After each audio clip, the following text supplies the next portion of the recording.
Gonna get going. I hear the chimes of maybe an off and on, and my slides are only behind me, so when I turn backwards, it's so I can see them too. So as you can see, I think from the title slide here, this is a big collaborative project that I'm really thrilled to tell you folks about today. And while a lot of people work together to make this project successful, the whole idea is really a joint brainchild of Elliot Miller, who is at the Cornell Lab of Ornithology and is now at the American Bird Conservancy. So I'm going to be talking today about birds. The truth is that I don't know that much about birds. I know a lot about phylogenies, and I'm luckily partnering with folks. I got a free 20 seconds of intro.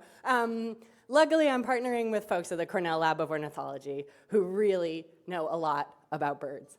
So who in this room has ever used either the eBird app or the Merlin app? Nice. Yeah, I was pretty sure that there was going to be a lot of folks that have experienced those apps. Community science, especially through these recent apps, have really provided an incredible amount of information on bird abundance and distribution.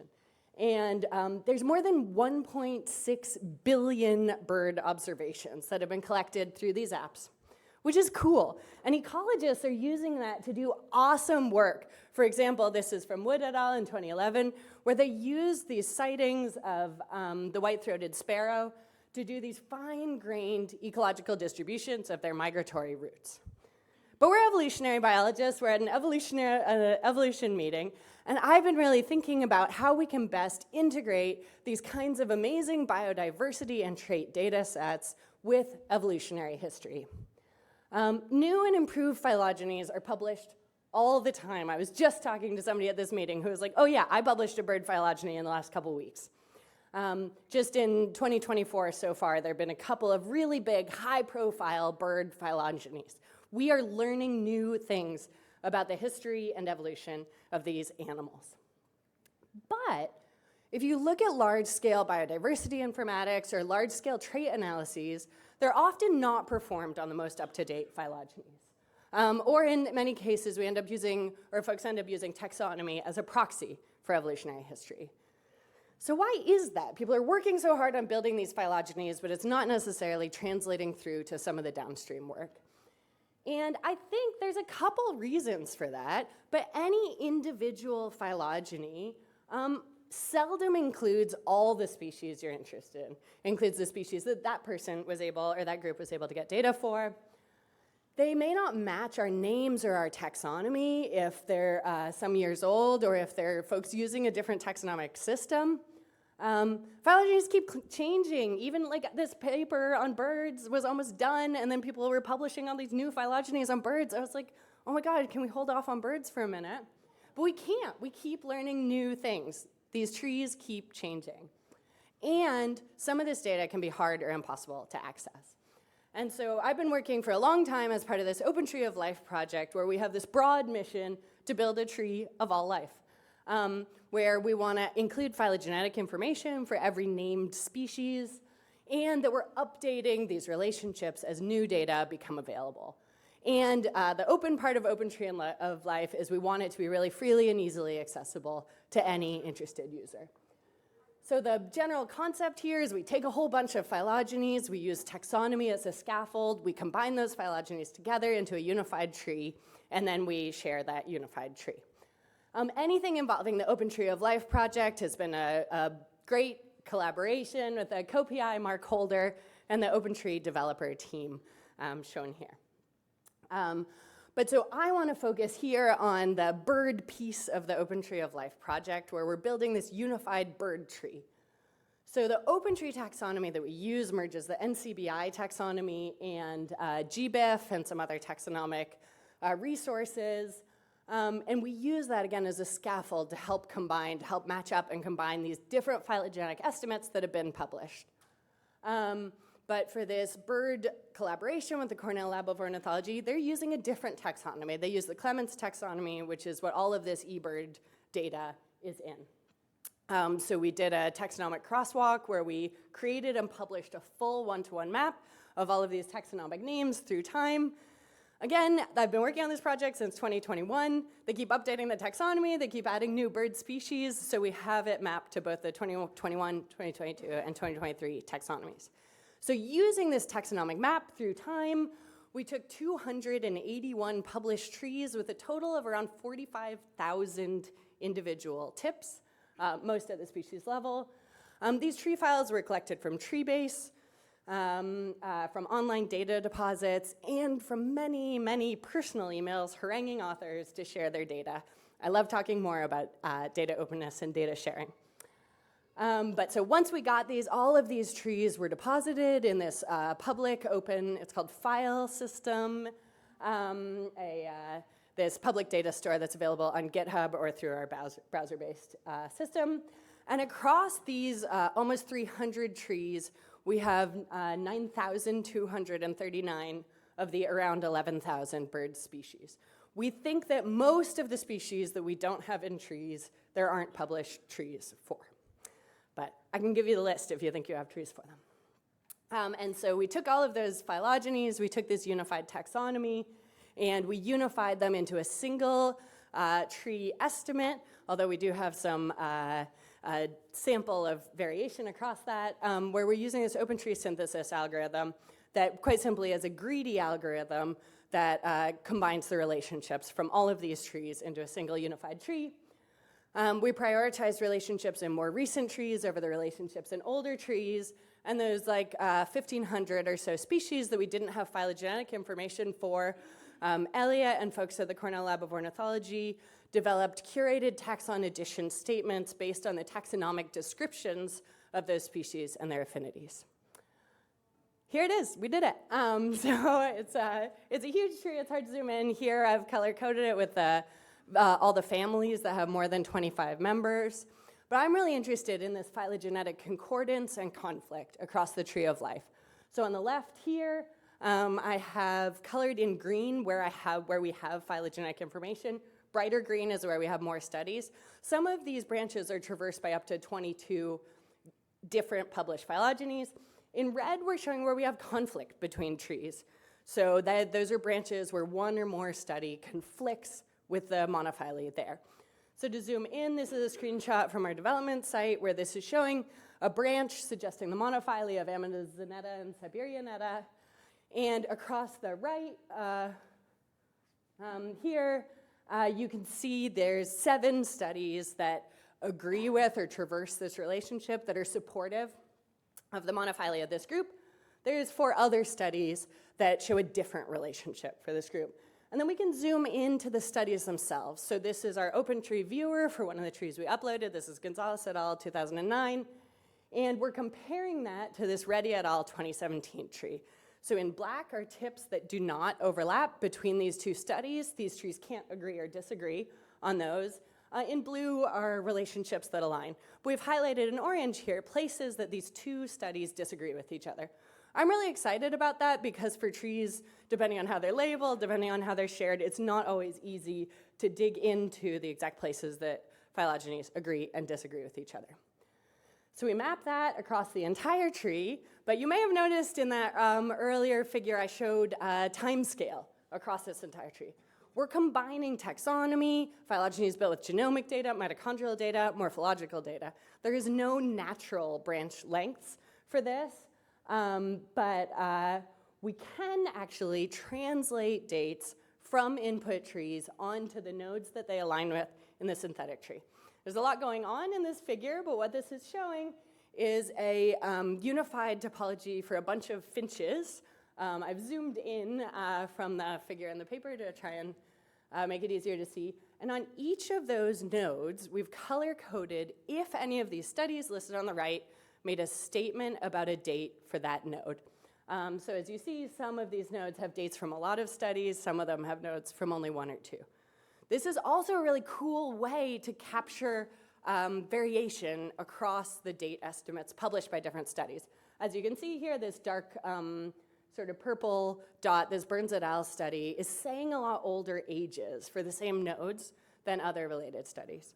So here, this is a way of viewing this concordance and conflict where you can then go back to literature and look at what might be going on there. So we used this date mapping process where we looked at the sets of dates that we had for nodes in the tree. We had 88 input bird chronograms that we used to map, And that gave us date estimates for almost 7,000 of the nodes in this unified tree.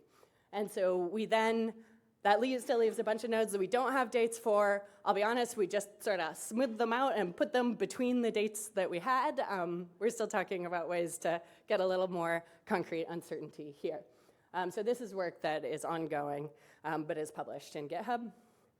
And so here's the whole picture. We take the phylogenies, we take the taxonomy, we take the dates, we mash them all together, we resample 100 times to get a distribution of trees. And this complete up-to-date tree mapped to a unified taxonomy across multiple different years and versions of the taxonomy, I think can really help us ask and answer big questions. So here is just a quick run through where this is like global mean phylogenetic diversity of species that live near each other based on these eBird records. And so you can see these large scale patterns where you have more distant relatives co-occurring near each other in certain parts of the world and less distant relatives co-occurring near each other in other parts of the world. You also can see the other thing that's overlaid on this map is the biases in where data exists. So that's a factor as well. But this is where we can easily map across the eBird data. The other example that we have is we can really easily sample arbitrary sets of taxa, any set of birds. You can pull out using this R package that is still work in progress, but it's up on GitHub and it works. Any set of bird names, if they're aligned to these taxonomies, either NCBI or the Clemens taxonomy, you can pull a tree or a sample of dated trees for those taxa. And that's super cool because a couple years ago, AVANET, this huge project, published this morphological, ecological, and geographic data set that includes all bird species. And here we have a one-to-one match because we use the 2021 taxonomy for this version of the tree. And we can pull out, here is an example. This is a phylogenetic trait map of beak length across 200 arbitrarily chosen species. Probably if you were doing actual bird research, you would not choose them arbitrarily. They would be the birds that you're interested in. But I have been this is important. And then we can automatically export citations from this unified tree that tells you what 77 published phylogenies we used to make these statements. We can also go back to each of those nodes and say, so-and-so supports this, so-and-so does not think that that is a good monophyletic group. Okay, that's 3 minutes, right? Okay, cool. So I'm really excited because this vision that we've had at OpenTree of combining phylogenies and taxonomies into a unified tree in a way that's really digitally and readily accessible, I think is really coming together. And through this partnership with the Cornell Lab of Ornithology, I think we've really captured a lot of the current knowledge on bird phylogenetics. I think up-to-date and interoperable phylogenies are really important, but they're hard. It's hard to access, and we're really hoping to make that a lot easier. And this conclusion is just an opinion that I have, which is that phylogenetic estimates are data, and they should be freely and easily accessible. And I think the OpenTree services are really valuable for cross-linking this information. So if you have phylogenies, if you're like, why isn't my bird phylogeny in here? Let me know. It's really easy to upload. I can help you. They should be shared and accessible. And I'm also thinking about ways to do this for other groups. I think we have really shown a nice model here, and it makes sense to apply it to other taxa. There's a preprint on all of this up on bioRxiv, so there's details there, but I think I have about 1 minute for questions.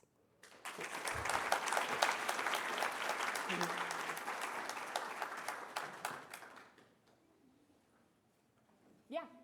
Really interesting stuff. Thanks. What do you do with the city? All right. Okay, so today, I'm Julia, by the way. I'm a new postdoc. This is work from my dissertation, though. Today, I'm going to talk about using alignment-free phylogenetics to increase the value of environmental genomic data. I guess I'm starting a little early, but whatever. Oh, sorry. It's dense. So here I'm going to cover the outcomes of this one particular project, but I want to go a step further here and put this work into a broader context that emphasizes the importance of exploration and naturalist activities like hobby microscopy to the field of systematics. So many important discoveries, particularly in the microbial world, have been made possible by rare organisms that exist on the fringes, And what I mean by that is that maybe they're geographically isolated and only found in certain specific habitats, or maybe they're very low abundance and they're hard to cultivate. So it might be difficult to work with these organisms and to find and characterize multiple populations around the world. So we have to get creative with how we approach finding and developing these new model systems for study. So if you want to learn more about how these challenges apply to algae specifically, we did put out a paper on this last year in the Journal of Phycology that was inspired by work on the rare biosphere, particularly from Michael Lynch's lab. So when you find a rare alga or other microbe, you have to think strategically about how to characterize it. So I'm going to attempt to unite these two different ideas. The first is what to do with rare organisms when you find them, and the second is how to derive the most value from environmental genomic data, which is often the only means by which we know of the existence of a rare organism. Can we use this data in a different way to enhance our study of these rare taxa? So these questions are closely connected to work that I've been doing in the field to characterize a novel photosynthetic Pollinella species that I discovered on vacation back in 2021. So this organism is a rhizarian amoeba that independently acquired a primary plastid around 100 million years ago, and it serves as a unique model for understanding primary endosymbiosis and the advent of eukaryotic photosynthesis. So this putative new species is the first documented sighting of this organism in North America in about 100 years. So we're really excited about it, but it's super hard to study. The cells are really small, they're in extremely low abundance, and they're really hard to isolate, and they're found in a biofilm. This is a really valuable model, but it's just like really difficult to get any genomic information out of it. So we must rely on indirect methods in case we're never able to isolate, grow it in monoculture, or generate a really nice high-quality genome. I'm facing similar challenges investigating a local population in New Jersey of these novel glaucophyte algae as well.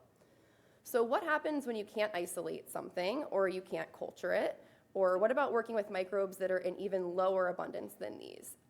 What do we do when we only have a very small genomic trace of an organism, say a single long read from an unknown species that we might never pick up in our data again, let alone visualize under a microscope or generate a high-quality genome for?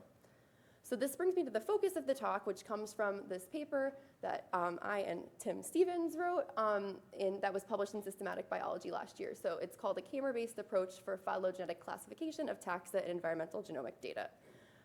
So we're in this era of fast and affordable whole genome sequencing, and we have so much data at our disposal that it seems wasteful not to use as much of it as we possibly can. We often discard metagenome data that's missing marker genes and has low completeness, but that's where the traces of these rare organisms often lie. So instead of relying on marker gene-based approaches, we can use a holistic approach that utilizes K-mer frequencies from any part of the genome to generate a phylogenetic signal from the genome itself. And such a gene-agnostic approach could potentially allow us to figure out what an organism is and where it falls in the tree of life with very limited data. So this is considered an alignment-free or an AF approach. And the pipeline that we used and adapted for this project was developed by the Reagan and Chan labs at the University of Queensland in Australia. So here's just some very quick background on the theory involved in the methods that we use. So K-mers are substrings of length K contained within a larger sequence. So they can be words composed of letters within something like a book, or they could be strings of nucleotides within a longer DNA sequence. So here I've just shown an example of how the word evolution could be broken down into 4-mers or K-mers of length 4 versus 3-mers or K-mers of length 3. All of the K-mers that make up a sequence represent that sequence's K-mer profile, and comparisons of profiles can be used as the input for phylogenetic tree building. So if we were to pretend that each of these boxes is a genome, the sequence that we're using to determine phylogenetic relationships is red, and it's intact up here in the black genome. The green genome has none of the same words, and it would not have a matching K-mer profile, but because some of the words start with the same letters, and those letters are in the same positions, it would show similarity in the sequence alignment, and from that we would infer homology or shared ancestry. The third genome in blue does not align well against the first two because we don't see full-length contiguity on the part of those red regions, but if you read the letters, you'll see that the words are intact and they're identical to those of the first genome. So if you were to then break all 3 genomes down into their K-mer components and then compare the K-mer signals across all 3 genomes, now we would see that the black and the blue genomes would be more closely related. So this is just a very simple example of how 2 different methods could lead to 2 very different phylogenetic inferences. So whereas traditional phylogenetic pipeline might consist of aligning marker genes, building something like a maximum likelihood tree, This alignment-free or AF pipeline counts unique k-mers within genomes or sequences analyzed, and we use the frequency of those k-mers to build a distance matrix that's input for our phylogenetic inference. In this case, I use the neighbor joining tree. I want to note here that the computational intensity of traditional methods often scales exponentially, while these alignment-free methods often scale linearly, which makes them a lot quicker and easier to run. So first, for this project, I wanted to test out this method that already exists. So I chose 3 well-studied groups of algae to work with. We have the Cynidiophysce, which are a class of red algae, the Chlorellaclade, which are a group of green algae. There's a lot of unresolved relationships in this group, and then the genus Nanochloropsis. So when these groups were originally discovered and classified by their morphology, like way back in the day, they were moved around quite a bit, as shown by these arrows, and they were historically misclassified for one another because they all just look like little green dots under the microscope. And that shows how cryptic diversity can often mask millions and millions of years of divergence. So that's why I just like algae. That's why I wanted to look at these groups.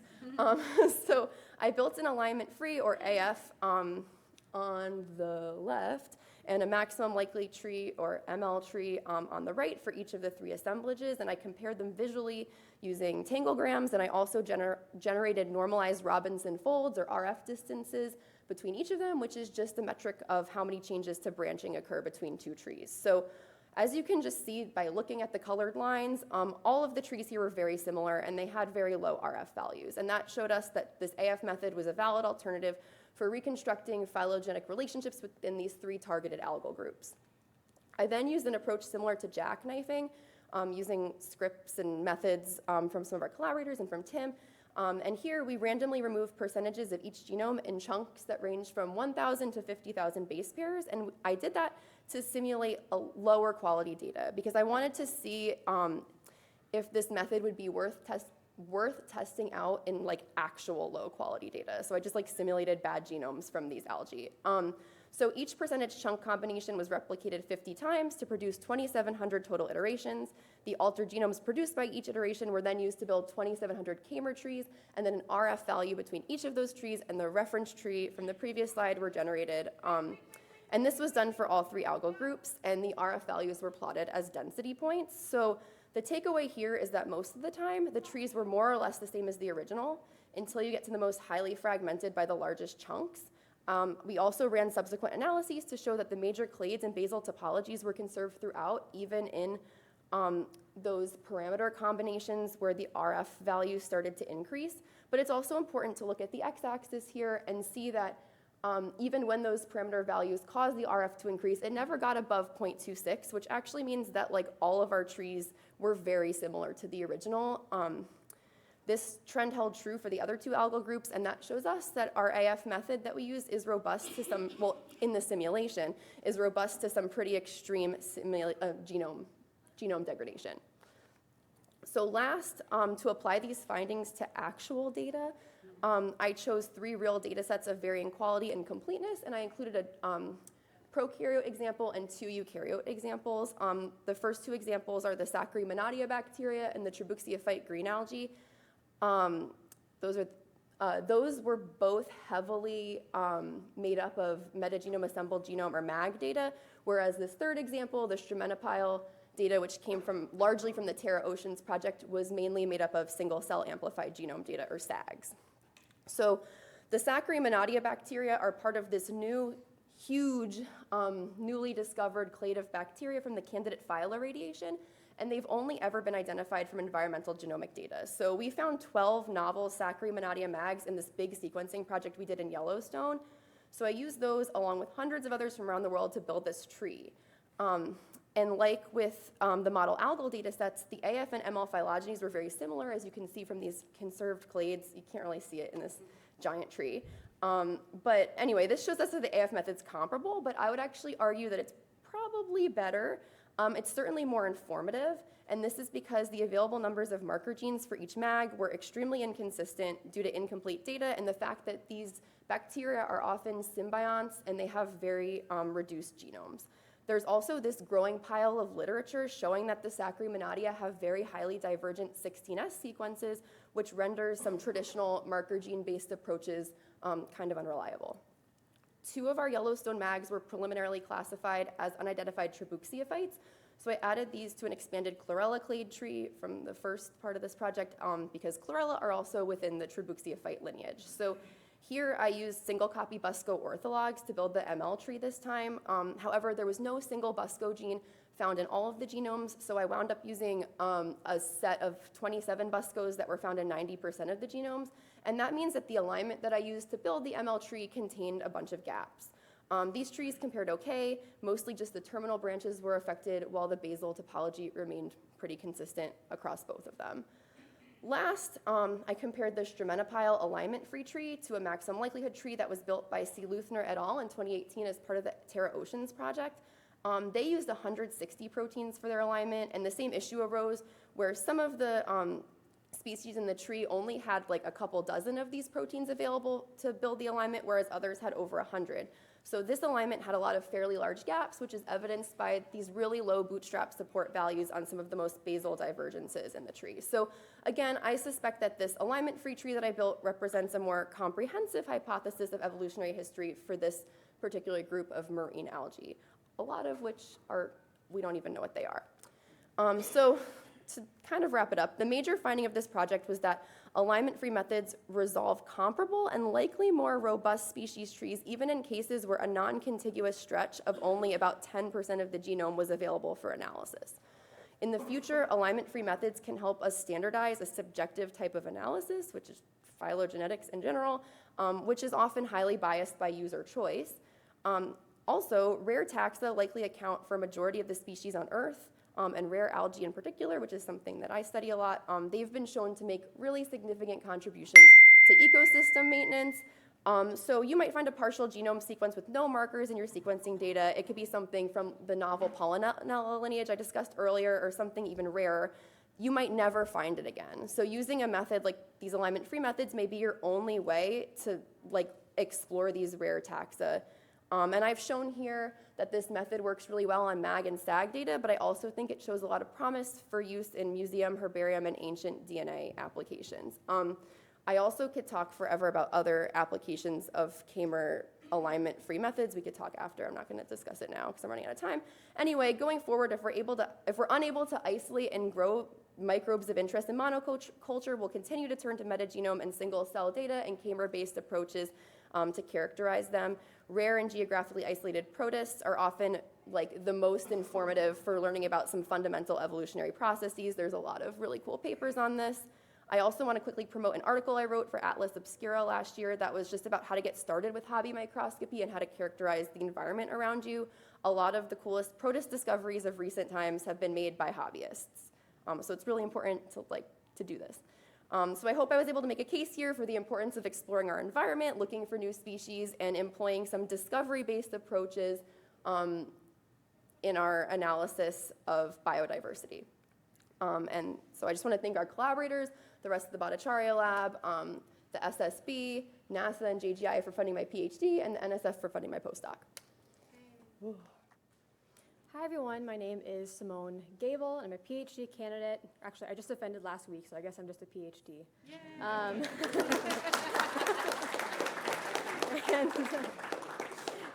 at Northern Arizona University. Today I'll be presenting one of my projects investigating discordance in squamate phylogenomics.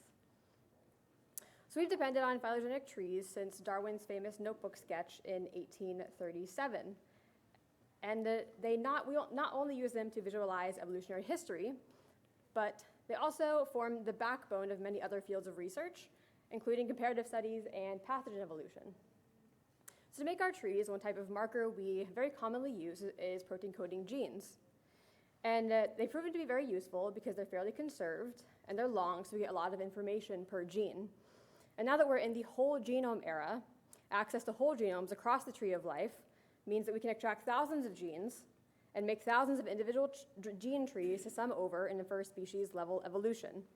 And this step is really important because we know genes have their own evolutionary histories that can differ from species trees. And more genes also means more potential discordance.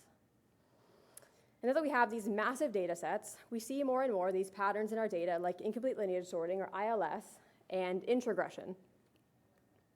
But those are only two of the many potential sources of discordance. So we have other biological sources as well as artifactual sources like poor assembly quality and model violations can individually and collectively act to drive discordance.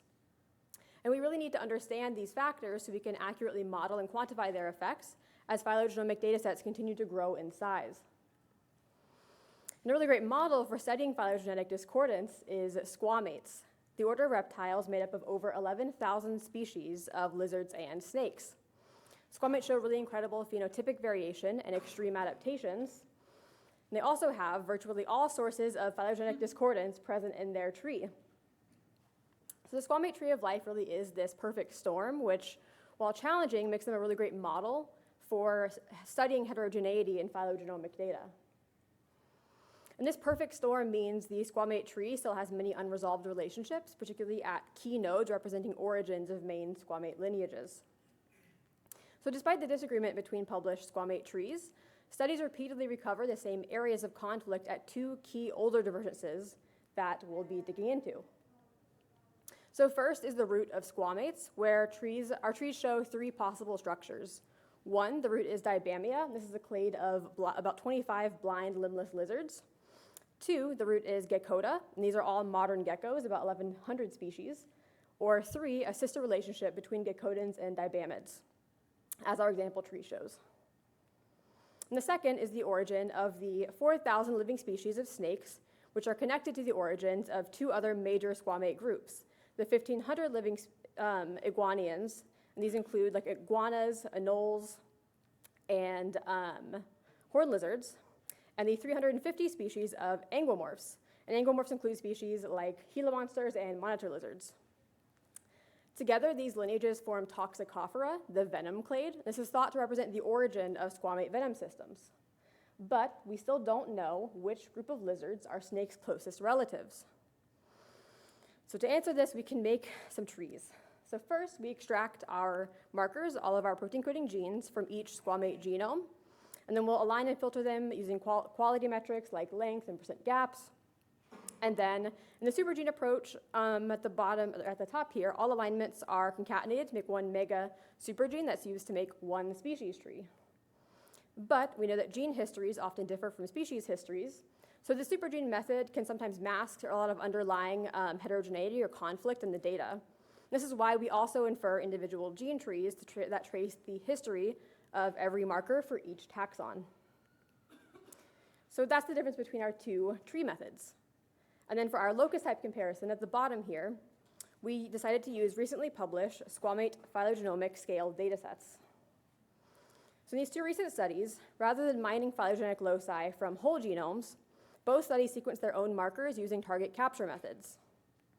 So very quickly, Burbing et al. Used 370 AHEs, these are anchored hybrid enrichment markers, and these are conserved coding and non-coding sequences flanked by more variable regions, which makes them useful for reconstructing old and recent divergences.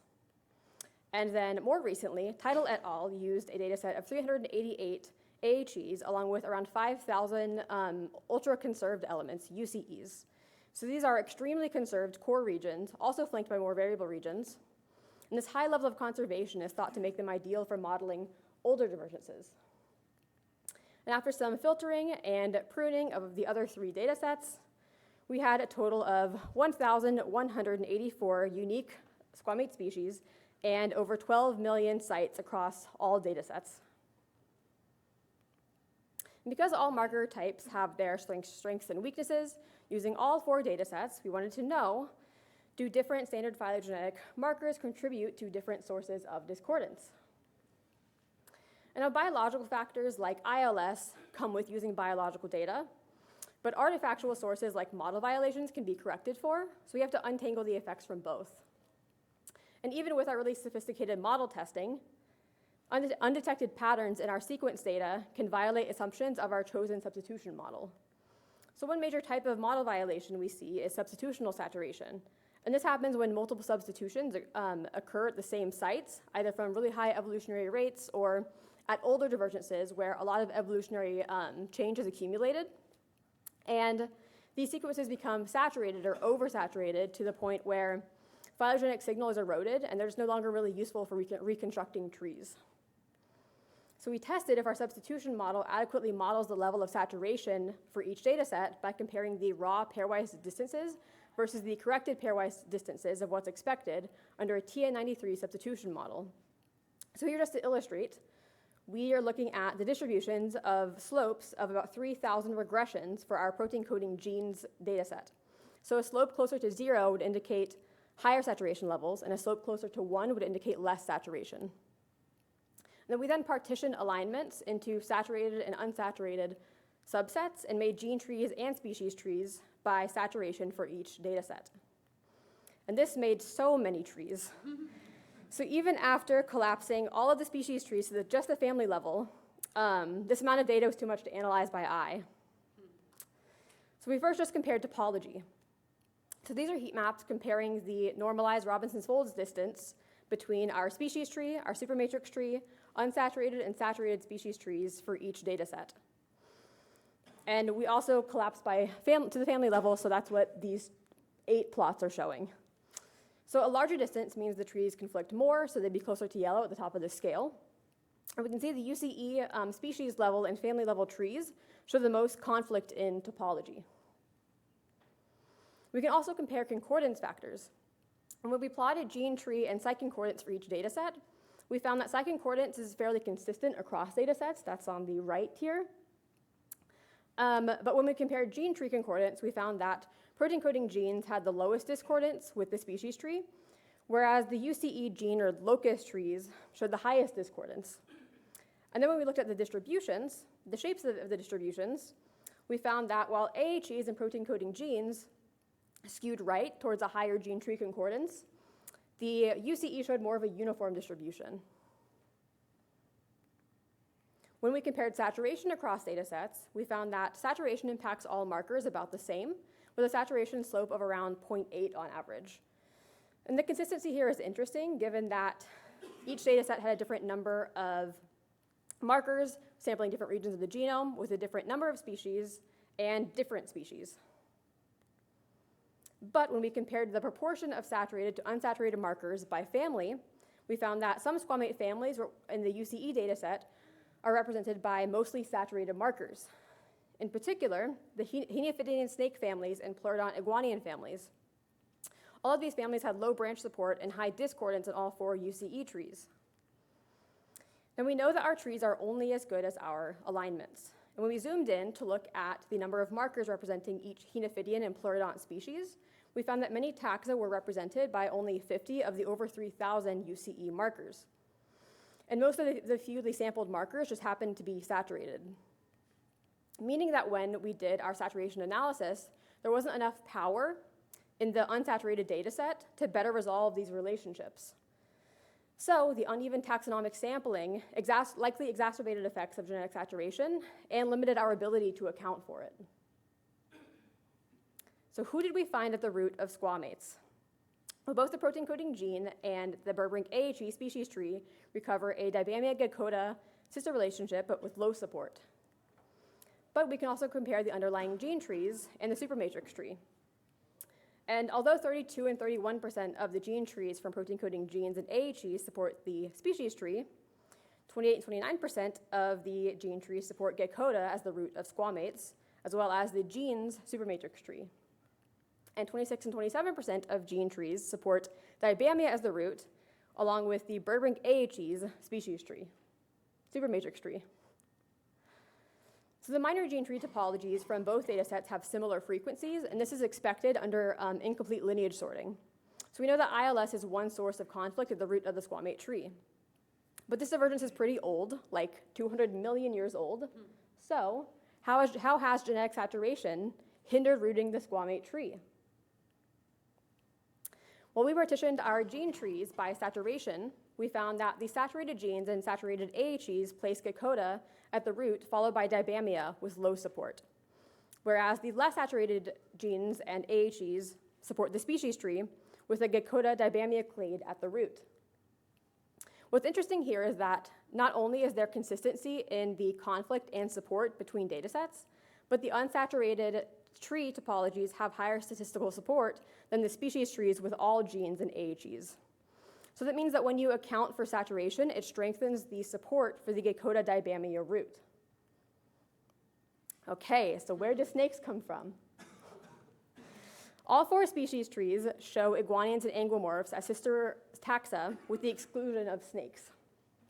But when we look at the gene trees, we find that only about 30% of them, maybe a quarter of them, agree with the species tree at this node. So across all 4 data sets, the most frequent minor gene tree topology recovers a snake iguania clade, and the second most frequent showed a snake anguimorph sister relationship. 3 of the 4 data sets have significantly different frequencies and minor gene tree topologies, suggesting a direction of gene flow. Therefore, in addition to ILS, our evidence points to introgression after the initial divergence event led to discordance at this node. So we identified 2 driving sources of conflict plaguing deep divergences in the squamate tree. Now, with squamates as emerging model organisms for really diverse fields of research, a reliable tree supports the foundation of studies in these fields. We need a correct input or guide tree to direct our order of analyses. And simply using more data, more taxa and markers and sites will not fully resolve the squamate tree of life. And now I'd like to thank my advisor, Mark Tallis, my lab mates, and my interns, and I'd like to thank you all for your time.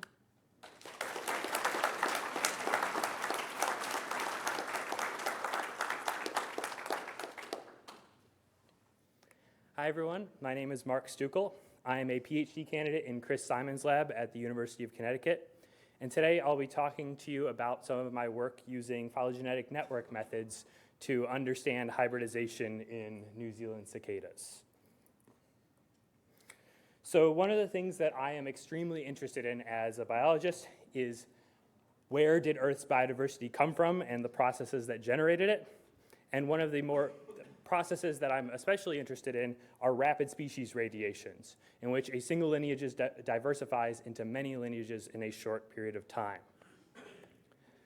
One process within that can happen in species radiations is hybridization. It can occur in species radiations through several different means. There could be speciation with gene flow, or species that are recently diverged from each other can come back into secondary contact. And it can influence the dynamic of the species radiation by passing genes across species boundaries. So my study system is New Zealand cicadas. New Zealand has 5 endemic genera of cicadas, 3 of which are descended from a common ancestor that arrived around 11 million years ago, and this group contains the vast majority of the species in New Zealand. There are about 50 or so species of cicadas in New Zealand, and this group contains about 45 of them.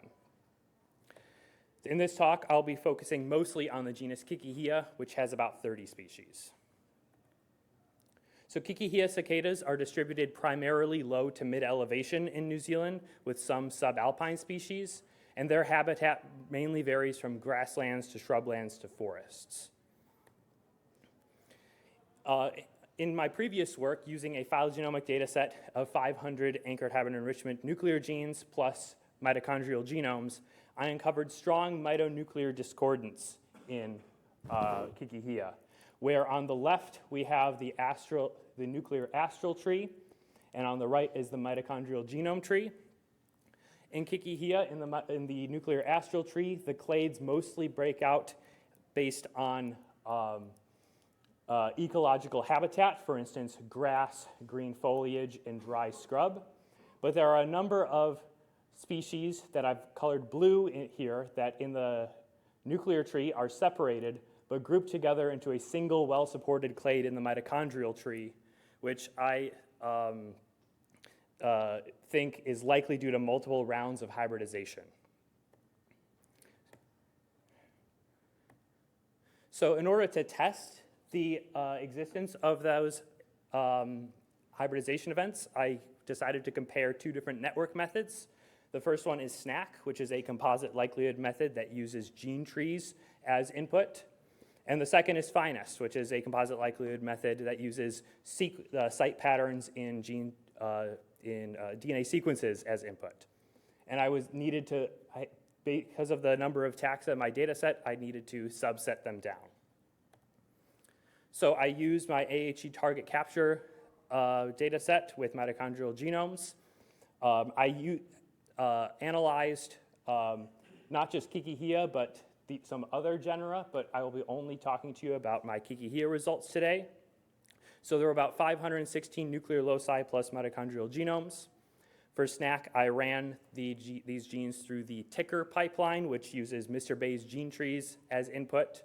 And then I produced concatenated alignments both with and without the mitochondrial genomes as input for finest to test whether the presence of the mitochondrial genome was biasing results in some way. So I subset the taxa down to test individual hybridization hypotheses, and this was for two reasons. First was for computational tractability, and the second was due to the fact that current network methods require non-overlapping hybridization events. They can only produce what are called level 1 networks. And because I was concerned that some of these hybridization events may not be able to be represented in a level 1 network, I wanted to experiment with removing taxa to see if that changed the number and placement of hybridization events. For the SNAC networks, I used the SNAC bootstrap system from the credible intervals from the Mr. Bayes gene trees to produce 100 bootstrap replicates. And for finest, I conducted both hill climbing and simulated annealing. And I'll be presenting just the simulated annealing results. So my hypothesis here for the Kikihia hybridization results is that there will be a hybridization event between these species up here with these, and then there will be some other hybridization event connecting these species together to form what we in the lab call the Westlandica group, which is this artifactual group in the mitochondrial tree. So going into the results, here I'm using all of the candidate species in the group here, which I've illustrated their habitat preference with forest, grassland, and dry scrub.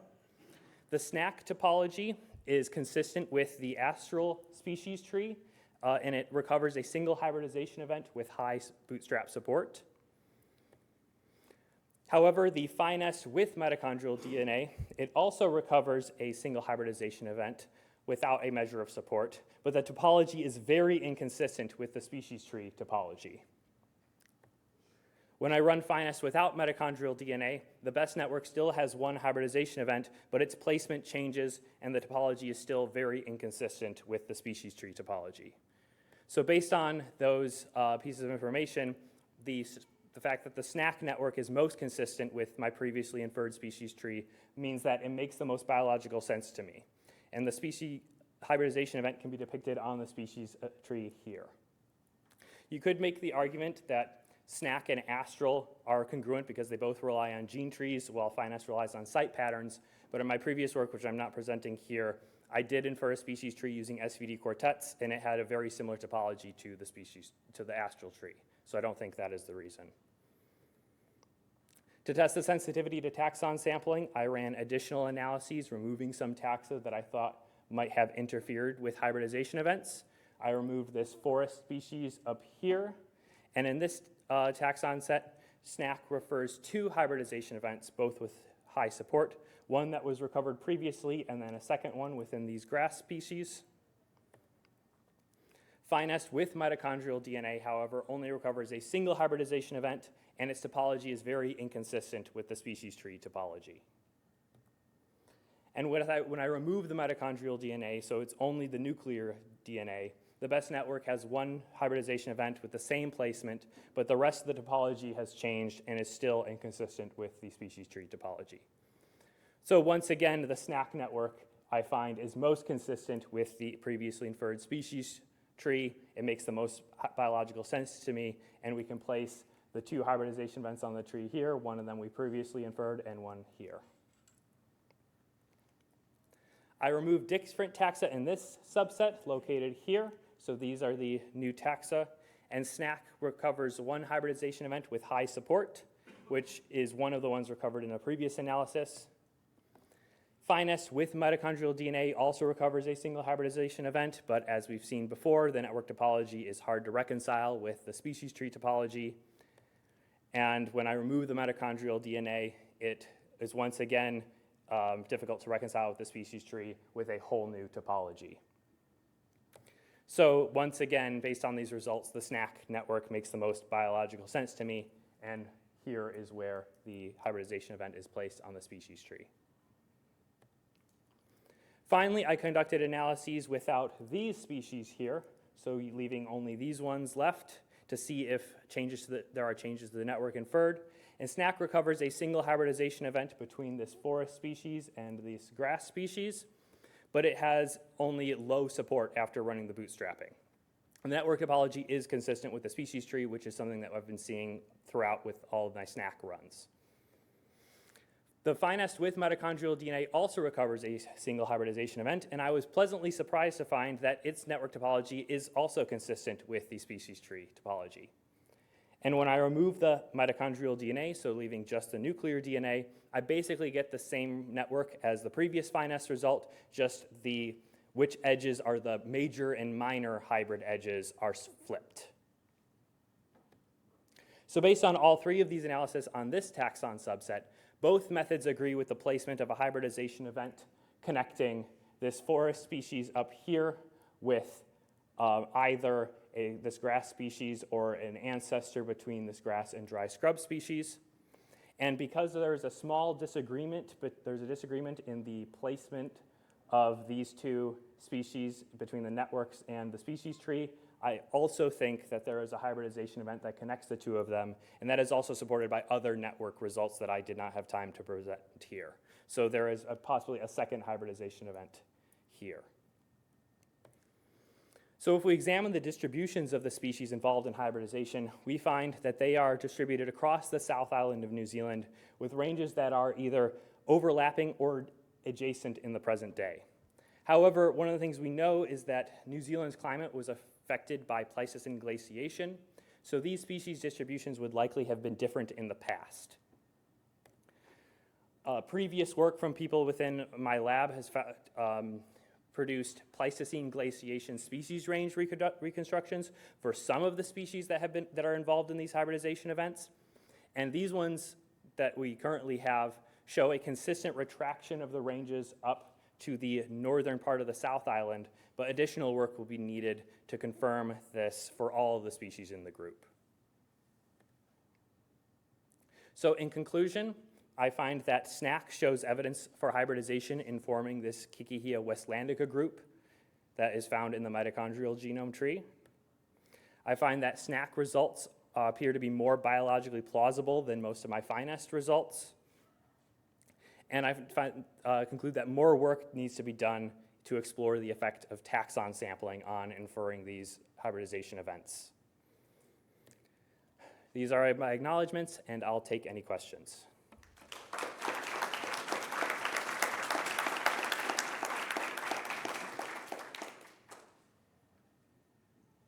Yeah. Do you have a feeling for what might be going wrong in those finest results that aren't making sense? Like, are they just, like, is it possible that it's like alignment artifacts, or that it's more sensitive to because of the site patterns? Or yeah, do you have a feel for what's going wrong? I'm not sure what's going wrong because SVD quartets is doing just fine. One of the things that I'm wondering is the SNAC networks have a lot of zero-length branch lengths that are inferred, and so I think that it's having some difficulty putting together a network, but I'd have to think about that more. Thanks.